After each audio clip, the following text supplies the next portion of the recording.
नमस्कार, आपका स्वागत है माताओं और बहनों।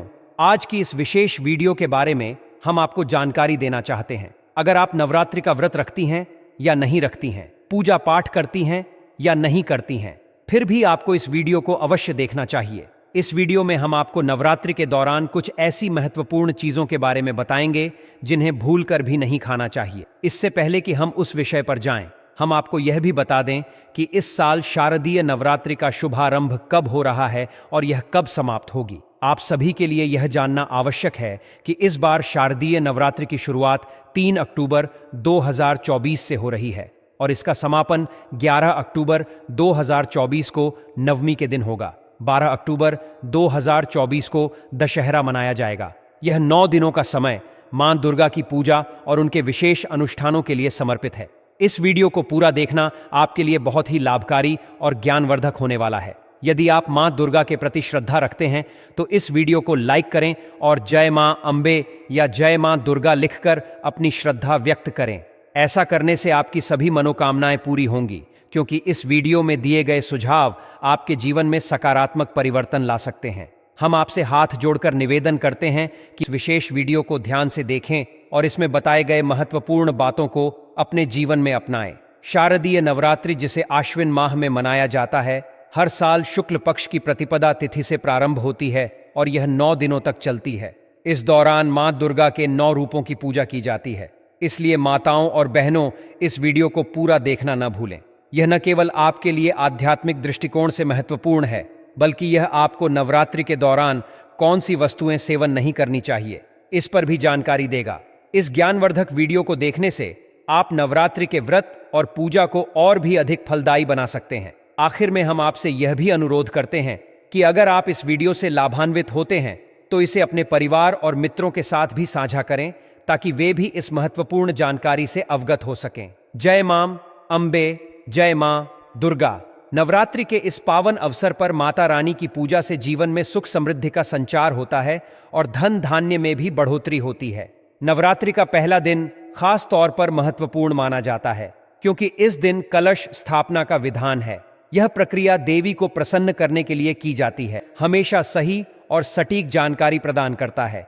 इसलिए आपके लिए यह महत्वपूर्ण है कि आप इस वीडियो को लाइक करें और इसे दूसरों तक पहुंचाएं। धार्मिक मान्यताओं के अनुसार कलश को ब्रह्मा, विष्णु, महेश और मातृगण का निवास स्थान माना गया है। कलश की स्थापना से जातक को शुभ फलों की प्राप्ति होती है। इस बार नवरात्रि के पहले दिन ऐंद्र योग के साथ साथ हस्त नक्षत्र का संयोग भी बन रहा है, जो इसे और भी शुभ बनाता है। ऐसे में कलश स्थापित करना विशेष रूप से फलदायी माना जा रहा है। अब आइए शुभ मुहूर्त और कलश स्थापना की विधि के बारे में जानते हैं।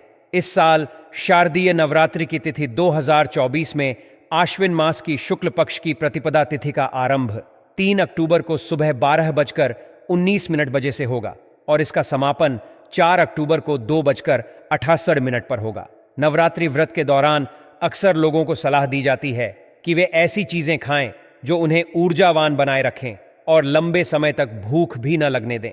हालांकि जानकारी की कमी के कारण लोग अपनी डाइट में कुछ ऐसी चीजें शामिल कर लेते हैं जो उनकी सेहत के लिए नुकसानदायक हो सकती हैं। ऐसी गलतियों से पेट से जुड़ी समस्याएं, थकान और सुस्ती हो सकती हैं। इसलिए यह जानना आवश्यक है कि नवरात्रि व्रत के दौरान किन चीजों का सेवन नहीं करना चाहिए। सबसे पहले अनाज का सेवन नवरात्रि व्रत के दौरान वर्जित होता है। गेहूं के आटे, मकई के आटे, सूजी और सभी प्रकार की दालों से बचना चाहिए। इसकी जगह आप साबूदाना और कट्टू का आटा खा सकते हैं। इसके अलावा प्याज का सेवन भी नवरात्रि के दौरान नहीं करना चाहिए, क्योंकि यह तामसिक भोजन की श्रेणी में आता है और इसके सेवन से व्रत टूट सकता है। ऐसे खाद्य पदार्थों से भी बचना चाहिए जिनमें प्याज हो। आप लौकी, आलू और टमाटर का सेवन कर सकते हैं। साथ ही लहसुन का सेवन भी न करें, क्योंकि यह भी तामसिक भोजन की श्रेणी में आता है। नवरात्रि के व्रत में लंबे समय तक भूखे रहने के कारण अक्सर लोग ज्यादा तला भुना खाना खाते हैं, लेकिन इससे ब्लोटिंग की समस्या हो सकती है और आपकी सेहत पर भी बुरा असर पड़ सकता है। इस समस्या से बचने के लिए हल्का और सुपाच्य भोजन करना चाहिए। महायोग टीवी चैनल की ओर से आपसे निवेदन है कि आप इस वीडियो को लाइक करें और कमेंट बॉक्स में जय माता रानी अवश्य लिखें। यह आपकी मनोकामनाओं को पूर्ण करने के लिए एक शुभ संकेत माना जाता है और माता रानी का विशेष आशीर्वाद प्राप्त होता है। नवरात्रि के इस पावन अवसर पर जो चीजें व्रत के दौरान नहीं खानी चाहिए, उनमें अनाज, प्याज, लहसुन और तला भुना भोजन शामिल है। इन चीजों से बचने से न केवल आपकी सेहत अच्छी बनी रहेगी, बल्कि आपको व्रत के दौरान किसी प्रकार की परेशानी का सामना भी नहीं करना पड़ेगा। धार्मिक मान्यताओं का पालन करते हुए और सही जानकारी प्राप्त करके आप नवरात्रि के व्रत को सही तरीके से कर सकते हैं और माता रानी की कृपा पा सकते हैं।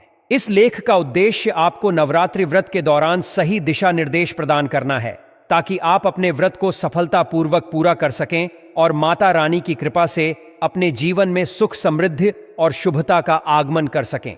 मांसाहारी भोजन, मांस, मछली, अंडे और अन्य मांसाहारी उत्पाद, यह भोजन तमस ऊर्जा को बढ़ाते हैं और आध्यात्मिक विकास को बाधित करते हैं। नवरात्रि में मांसाहारी भोजन खाने से देवी की पूजा का फल नहीं मिलता है। मांसाहारी भोजन से शरीर में नकारात्मक ऊर्जा का प्रवाह होता है और मन अशांत होता है। शराब और नशीले पदार्थ, शराब, बियर, वाइन और अन्य नशीले पदार्थ, यह पदार्थ नकारात्मक ऊर्जा को बढ़ाते हैं और मन को अशांत करते हैं। नवरात्रि में शराब और नशीले पदार्थों का सेवन करने से घर में अशांति और कलह का माहौल बनता है। शराब और नशीले पदार्थों से शरीर और मन दोनों पर नकारात्मक प्रभाव पड़ता है। लहसुन और प्याज, लहसुन, प्याज और अन्य अशुद्ध सब्जियां, यह भोजन तमस ऊर्जा को बढ़ाते हैं और आध्यात्मिक विकास को बाधित करते हैं। नवरात्रि में लहसुन और प्याज का सेवन करने से शरीर में गर्मी बढ़ती है और आध्यात्मिक विकास बाधित होता है। लहसुन और प्याज के बजाय अन्य सब्जियों का सेवन करना चाहिए। कच्चा अनाज,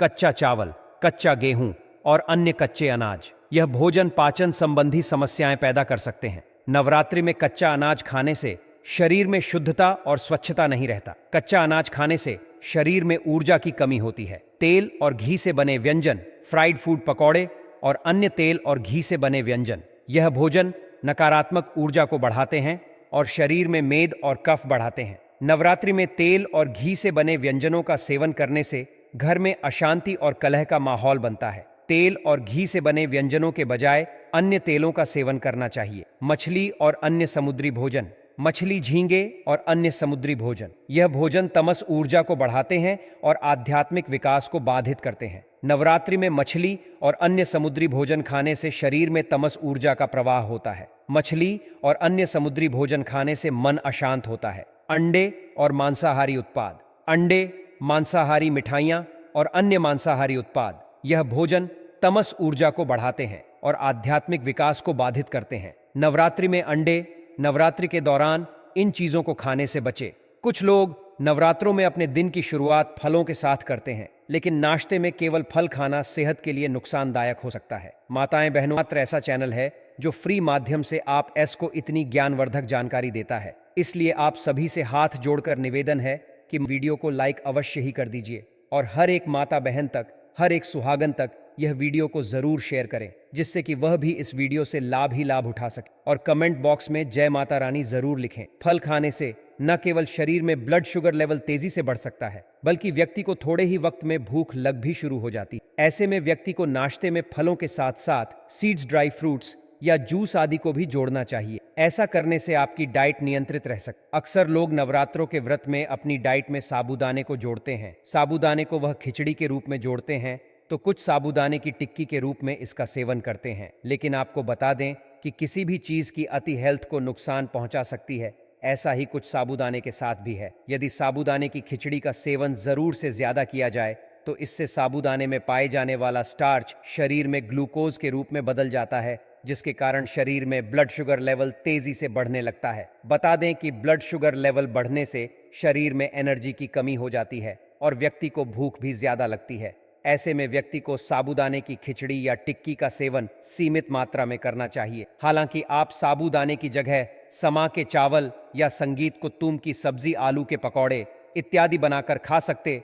हक कद्दू, कद्दू की सब्जी, हलवा, खट्टा मीठा कद्दू की सब्जी या पकड़े बनाकर खा सकते हैं। शकरकंद, शकरकंदी का हलवा, टिक्की या चाट बनाकर खाया जा सकता है। अरबी अरबी या कचालू, सूखी अरबी, दही अरबी अरबी, टिक्की अरबी, कटलेट खाया जा सकता है। रतालू, आप सूरन चिप्स, सूरन की सब्जी बनाकर खा सकते हैं। केला या कच्चा केला, कच्चे केले का प्रयोग आप सब्जी केले के फ्राई और केले के चिप्स बनाकर खा सकते हैं। कच्चा या आधा पका पपीता।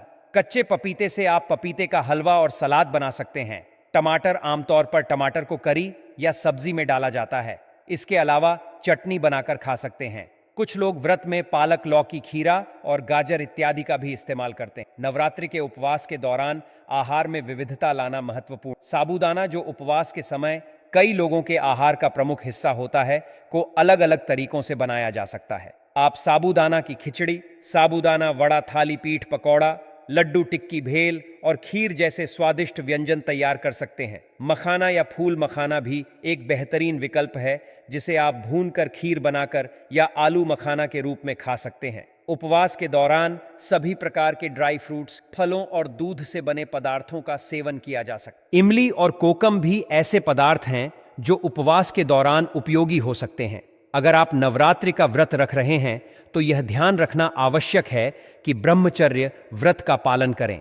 इन 9 दिनों में झूठ नहीं बोलना चाहिए और क्रोध से बचना चाहिए। किसी भी महिला या कन्या का अपमान करने से बचें, चाहे उपवास कर रहे हों या नहीं। इस दौरान गुटखा पान, मद्यपान, मांस भक्षण और मसालेदार भोजन से भी दूर रहना चाहिए। व्रत के दौरान बार बार जल पीने से बचना चाहिए, क्योंकि इससे व्रत का फल कम हो सकता है। कुछ लोग दिन में 2 बार भरपेट फरियाली खाकर उपवास करते हैं, जो सही नहीं माना जाता। व्रत को सही ढंग से करने पर ही इसका पूर्ण फल प्राप्त होता है। नवरात्रि के दौरान विभिन्न प्रकार के उपवास किए जाते हैं, जैसे रस उपवास, फल उपवास, दुग्ध उपवास, लघु उपवास, अधो उपवास और पूर्ण उपवास। आपकी क्षमता के अनुसार उपवास का चयन करना चाहिए, ताकि इसे नियम पूर्वक और संयमित ढंग से पूरा किया जा सके। व्रत के दौरान यात्रा, सहवास, वार्ता, भोजन और गाली गलौज से दूर रहना चाहिए। यह भी कहा जाता है कि अशौच अवस्था में व्रत नहीं करना चाहिए, और अगर आपकी शारीरिक स्थिति ठीक नहीं है तो व्रत से बचना चाहिए। अगर व्रत करने से उत्तेजना बढ़ती है या व्रत भंग होने की संभावना हो तो व्रत नहीं करना चाहिए। रजस्वला स्त्री को भी व्रत नहीं रखना चाहिए। अगर किसी आवश्यक कारण से यात्रा करनी हो तो भी व्रत रखने की अनिवार्यता नहीं होती। युद्ध जैसी स्थिति में भी व्रत त्याग करना उचित है। व्रत के दौरान माता दुर्गा की विधिवत पूजा अर्चना करना चाहिए। यह ध्यान रखना आवश्यक है कि व्रत को बीच में नहीं तोड़ना चाहिए। अगर कोई गंभीर कारण हो तो माता से क्षमा मांगकर ही व्रत तोड़ना चाहिए। अधो उपवास, जिसमें एक समय भोजन किया जाता है, के दौरान भी यह जानना आवश्यक है कि क्या खाना चाहिए और क्या नहीं। जैसे कि नवमी के दिन लौकी का सेवन वर्जित है। सप्तमी, अष्टमी या नवमी के दिन व्रत का पारण करते समय व्रत का उद्यापन जरूर करना चाहिए। 9 कन्याओं को भोजन कराना और उन्हें दक्षिणा देना आवश्यक होता है, तभी व्रत का पूर्ण फल मिलता है। नवरात्रि के दौरान हर सुबह आपको कुछ विशेष नियमों का पालन करना चाहिए। सबसे पहले ब्रह्म मुहूर्त में उठना और नवरात्रि के दौरान देर तक नहीं सोना चाहिए, क्योंकि इस समय मां दुर्गा धरती पर भ्रमण के लिए निकलती हैं। जिस घर में सकारात्मक ऊर्जा होती है वहां मां दुर्गा स्वयं प्रवेश करती हैं। सुबह सुबह भगवान सूर्यदेव को जल अर्पित करना चाहिए, जिसमें लाल चीज मिलाना आवश्यक होता है। इससे मां दुर्गा का पूर्ण आशीर्वाद प्राप्त होता है। नवरात्रि के दौरान आप कुछ छोटे छोटे उपाय भी कर सकते हैं जो अत्यधिक लाभकारी होते हैं। उदाहरण के लिए अपने घर का झाड़ू निकालकर सफाई करना और घर के द्वार को सुबह सुबह खोलकर रखना। ऐसा करने से मां दुर्गा आपके घर में प्रवेश करेंगी और मां लक्ष्मी की कृपा से आपके जीवन में धन की कभी कमी नहीं होगी। यह कहा जाता है कि ब्रह्म मुहूर्त में मां दुर्गा धरती पर भ्रमण करती हैं, और जो लोग इस समय जागते हैं और सक्रिय रहते हैं उनके घर में मां दुर्गा का प्रवेश होता है। इसलिए नवरात्रि के दौरान हर दिन आपको इन नियमों का पालन करना चाहिए। नवरात्रि की सुबह भगवान सूर्यदेव को जल अर्पित करने के साथ साथ छोटे छोटे उपाय भी करें, ताकि मां दुर्गा की कृपा आप पर और आपके परिवार पर हमेशा बनी रहे।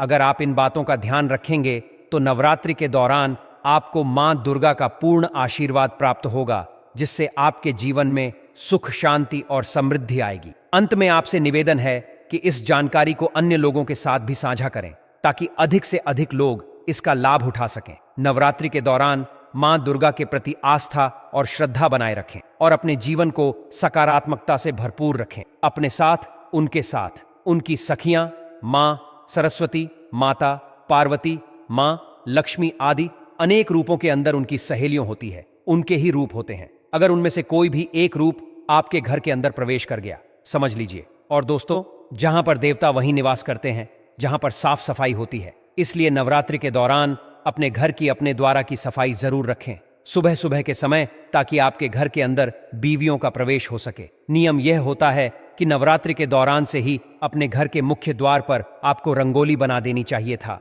कि वास्तव में हर हिंदू अपने घर के द्वारा के आगे रंगोली बना था, जिसकी वजह से जिसका तात्पर्य होता था कि नकारात्मकता उसने रंगोली से आगे ही नहीं आ पाती थी और सकारात्मक देवी देवताओं को वह चीज बहुत ज्यादा आकर्षित करती थी और उसे घर के अंदर अपने आप ही माता लक्ष्मी का वास होने लगता था।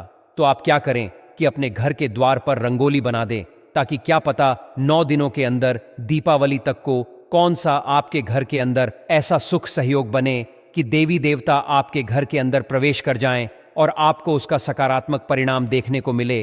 तो आप रंगोली का निर्माण नवरात्रों के दौरान जरूर कीजिए, कि अगर आपके जीवन के अंदर आपको धन की कमी का बहुत ज्यादा सामना करना पड़ रहा था, परिवार के अंदर आए दिन की लड़ाई झगड़ा होता रहता था, आप चाहते थे कि वह लड़ाई झगड़ा कैसे करके समाप्त हो जाए, तो दोस्तों इस नवरात्रि के दौरान आप इन चीजों से छुटकारा पा सकते हैं।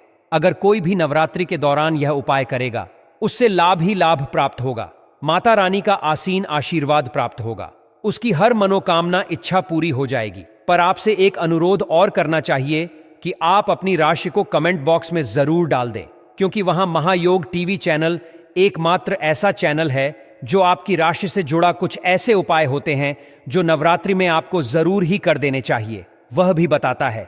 इसलिए आप अपनी राशि को कमेंट बॉक्स में जरूर डाल दें। हम विशेष रूप से आपकी राशि को देखेंगे और उसका उपाय भी आपको हम महायोग टीवी चैनल के माध्यम से बताइए। मित्रों, आपको हम बता देती कि नवरात्रों के दौरान अपने घर का जो मुख्य द्वार होता है, अपने घर के मुख्य द्वार पर एक स्वास्तिक का निर्माण जरूर करें।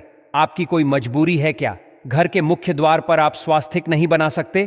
तो आप क्या करें, उसके ऊपर स्वास्थ्य का निर्माण कर ले और अपने मुख्य द्वार के अंदर की तरफ या बाहर की तरफ वहां पर उसे पेपर को आपको रख देना चाहिए। आपको उतना ही फल प्राप्त होगा।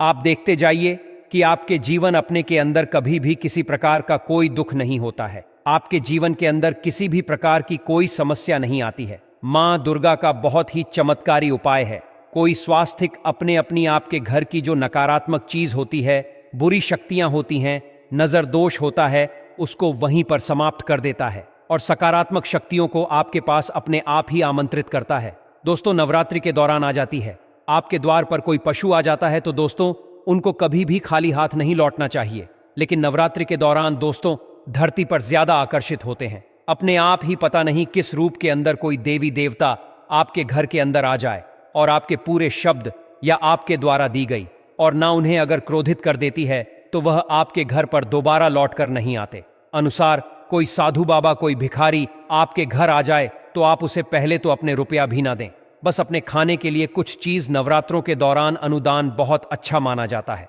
और ऐसा माना जाता है कि अगर आपने आने का दान कर लिया तो समझ लीजिए कि आपको सुख प्राप्त हो गया, उनके माध्यम से ही आपको सब चीज मिल जाती है। तो फिर आपको क्या करने की आवश्यकता रहती है। इसलिए नवरात्रि के दौरान अपने द्वार पर सुबह के समय अगर कोई आता है तो आप उससे कुछ ना कुछ देखकर ही आप घर से विदा करें, कि नवरात्रि के रोज सुबह आपको एक उपाय कर देना चाहिए, निश्चित तौर से धन से भर देती है। नहीं, आपको कोई प्रकार का कोई समस्या आने वाली है। नवरात्रि के दौरान दोस्तों आपको जरूरत होती है, आपके आसपास सकारात्मक ऊर्जा बढ़ाने की माध्यम से संबंध होता है।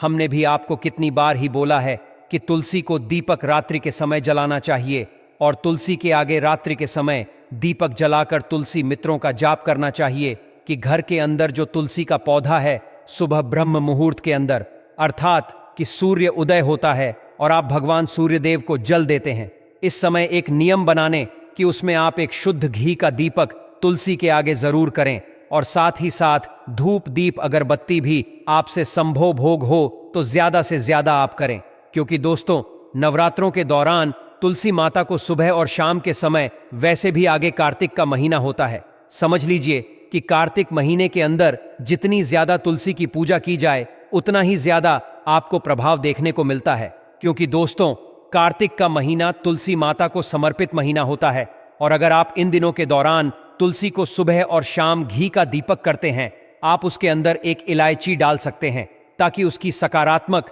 आपके घर के पूरी तरफ आवरण बना लेती है। और दोस्तों अगर समझ लीजिए कि माँ दुर्गा को इस चीजों की, माँ लक्ष्मी को इन चीजों की सुगंध मात्र ही दौड़ी चली आती है, और आपको तो समझ लीजिए कि आपके घर के अंदर उनका स्थायी निवास हो जाता है, और आने वाला जो आपका समय रहता है बहुत ही अच्छा रहता है। आने वाले समय के अंदर आपको किसी भी प्रकार की कोई विपत्ति का सामना नहीं करना पड़ता।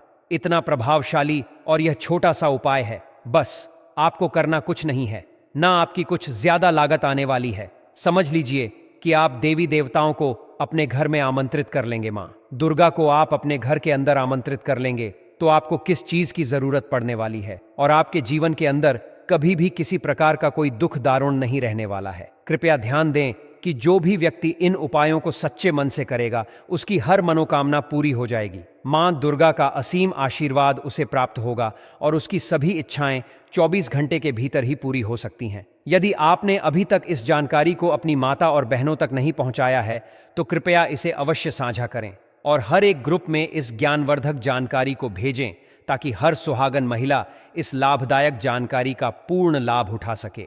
माताएं और बहनें, महायोग टीवी चैनल आपको हमेशा सही जानकारी ही देगा। नवरात्रों के दौरान रोज सुबह आपसे जितना हो सके अपनी समर्थ्यता के अनुसार उपाय करने का प्रयास करें। यह जरूरी नहीं है कि आप हजारों रुपए खर्च करें, आप बिना किसी खर्च के भी यह उपाय कर सकते हैं। नवरात्रि के 9 दिनों में छोटी कन्याओं को खुश रखने का प्रयास करें और उनकी जरूरतों का ध्यान रखें। यदि आप ऐसा करते हैं तो मां दुर्गा का आशीर्वाद आपके घर में बिना किसी पूजा पाठ के भी प्रवेश करेगा और देवी सदैव प्रसन्न रहेंगी। नवरात्रि के तृतीया, पंचमी, सप्तमी और नवमी के दिन आप अपने पास के किसी शिव मंदिर में जाकर भगवान शिव और मां पार्वती पर जल और दूध अर्पित करें। पंचोपचार से उनकी पूजा करें जिसमें चंदन, पुष्प, धूप, दीप और नैवेद्य शामिल हों। इसके बाद लाल मौली धागा से भगवान शिव और मां पार्वती के मध्य गठबंधन करें और वहां बैठकर लाल चंदन की माला से 108 बार मंत्र हे गौरी शंकर अर्धांगी यथा त्वम शंकर प्रिया तथा मांग कुरु कल्याणी कांत कांता सुदुर्लभाम का जाप करें। 3 महीने तक रोज इसी मंत्र का शिव मंदिर में या अपने घर के पूजा कक्ष में 108 बार जाप करें। साथ ही आपको घर पर भी पंचोपचार पूजा करनी चाहिए। नवरात्रि के दौरान धन, नौकरी, स्वास्थ्य, संतान, विवाह, प्रमोशन आदि से जुड़ी कई मनोकामनाएं पूरी हो सकती हैं। नवरात्रि के 9 दिनों में मां के विभिन्न स्वरूपों की पूजा की जाती है और उन्हें प्रसन्न करने के लिए कई विशेष साधनाएं की जाती हैं। तंत्र शास्त्र के अनुसार नवरात्रि में किए गए उपाय शीघ्र ही शुभ फल प्रदान कर सकते हैं। यदि आपको मनपसंद वर चाहिए तो पंचमी तिथि पर अपने पूर्वजों का तर्पण और पिंड दान करें। साथ ही शिव मंदिर में जाकर भगवान शिव और मां पार्वती की पूजा करें और उनके मध्य लाल मौली से गठबंधन करें। इसके बाद 108 बार मंत्र हे गौरी शंकरा अर्धांगी यथा शंकर प्रिया तथा मांग कुरु कल्याणी कांत कांता सुदुर्लभाम का जाप करें और 3 महीने तक इसे जारी रखें। शीघ्र विवाह के लिए नवरात्रि में शिव पार्वती का चित्र अपने पूजा स्थल में रखें और उनकी पूजा अर्चना के बाद मंत्र का 3, 5 या 10 माला जाप करें। इसके बाद भगवान शिव से विवाह में आ रही बाधाओं को दूर करने की प्रार्थना करें। मंत्र है ऊषम शंकराय सकल जन मार्जित पाप विध्वंस नाय पुरुषार्थ चतुष्टय लाभ च पति में देहि कुरु कुरु स्वाहा। यदि आपके जीवन साथी से अनबन होती रहती है तो नवरात्रि में प्रतिदिन नीचे लिखी चौपाई को 108 बार अग्नि में घी से आहुति देकर पढ़ें। इसके बाद नित्य सुबह उठकर पूजा के समय इस चौपाई को 21 बार पढ़ें। चौपाई है सब नर करही परस्पर प्रीति चल स्वधर्म निरत श्रुति नीति। धन लाभ के लिए नवरात्रि के समय कम से कम 5 दिन सभी कार्यों से निवृत्त होकर उत्तर दिशा की ओर मुख करके पीले आसन पर बैठें। सामने तेल के 9 दीपक जलाएं और लाल चावल की ढेरी बनाकर उस पर श्रीयंत्र स्थापित करें। उसकी कुमकुम, फूल, धूप और दीप से पूजा करें और श्रीयंत्र को अपने पूजा स्थल पर स्थापित करें। शेष सामग्री को नदी में प्रवाहित कर दें। इस उपाय से आपको अचानक धन लाभ हो सकता है। यदि आपको मनचाही दुल्हन चाहिए तो नवरात्रि के समय जो भी सोमवार आए उस दिन सुबह किसी शिव मंदिर में जाएं और वहां शिवलिंग पर दूध, दही, घी, शहद और शक्कर चढ़ाएं। फिर शुद्ध जल अर्पित करें और पूरे मंदिर में झाड़ू लगाकर उसे साफ करें। भगवान शिव की चंदन, पुष्प और धूप से पूजा करें और रात 10 बजे के बाद अग्नि प्रज्वलित कर ऊ नमः शिवाय मंत्र का उच्चारण करते हुए घी से 108 आहुति दें। इस मंत्र का 40 दिनों तक नित्य 5 माला जाप करें। इससे शीघ्र ही आपकी मनोकामना पूर्ण हो सकती है। इंटरव्यू में सफलता के लिए नवरात्रि में मंगल, गुरु और शुक्र के दिन सुबह जल्दी उठकर स्नान आदि करके सफेद सूती आसन पर पूर्व दिशा की ओर मुख करके बैठें। पीले कपड़े पर 108 दानों वाली स्फटिक माला रखकर उसका पूजन करें। फिर यह माला अपने साथ रखें और शिवलिंग पर जल चढ़ाते हुए ऊ नमः शिवाय का जाप करें। इससे इंटरव्यू में सफलता मिलने की संभावना बढ़ जाएगी।